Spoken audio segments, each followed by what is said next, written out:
കേസെടുക്കുക. ഭരണീകാലത്തിന് കേസെടുത്ത് പോയ ഓടിയ വഴിയിൽ പുല്ലുപോലും മുളച്ചിട്ടില്ല. ഇപ്പോ ഭാവിയിലെങ്കിലും പുല്ല് മുളക്കില്ല അവിടെ. ആ ഓടിയ വഴിക്ക് തിരിച്ചോടിയ വഴിക്ക് ഭരണീകാലത്തിന് കേസെടുക്കാൻ പോയ പാർട്ടിയല്ലേ.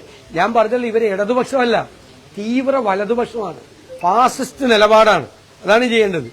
എനിക്ക് ഗവൺമെന്റിനോട് പറയാനുള്ളത്, ഇതര സംസ്ഥാന തൊഴിലാളി ആൾക്കൂട്ട കൊലയുണ്ടായി. നമ്മളെല്ലാം അപമാന ഭാരത്താൽ തലകുനിച്ച് നിൽക്കുന്ന ഒരു സ്ഥിതിയാണ്. മലയാളികളാണ് അത് ചെയ്തത് എന്നതിന്റെ നാണക്കേട് നമുക്കുണ്ട്. എന്റെ ഉള്ളിലുണ്ട്, അപമാനം ഭാരം നിറയുന്നുണ്ട്. അതുകൊണ്ട് ആ കുടുംബത്തോട് നമ്മൾ നീതി പുലർത്തണം.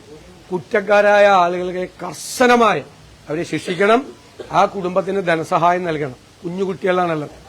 കേരളമാണ് എന്ന് നമുക്ക് പറയാൻ നമുക്ക് അപമാനകരമായ ഒരു സംഭവം ഉണ്ടായി. ഈ ഒരേ അടുത്തടുത്താണ് മധുവിന്റെ കൂട്ടക്കൊല ഉണ്ടായതിന്റെ സമീപത്താണ് ഇതുപോലൊരു കൂട്ടക്കൊല ഉണ്ടായിരിക്കുന്നത്. ഈ ആൾക്കൂട്ടങ്ങൾ തീരുമാനമെടുക്കാൻ പാടില്ല. ആൾക്കൂട്ടങ്ങൾ തീരുമാനം എടുക്കുന്നതിനായിട്ട് ശക്തമായ നിലപാട് സ്വീകരിക്കണം. ഗവൺമെന്റ് ശക്തമായ മെസ്സേജ് കൊടുക്കണം. ഇത് ഒരിക്കലും ആവർത്തിക്കാൻ പാടില്ല. ഇതാണ് എനിക്ക് പറയാം.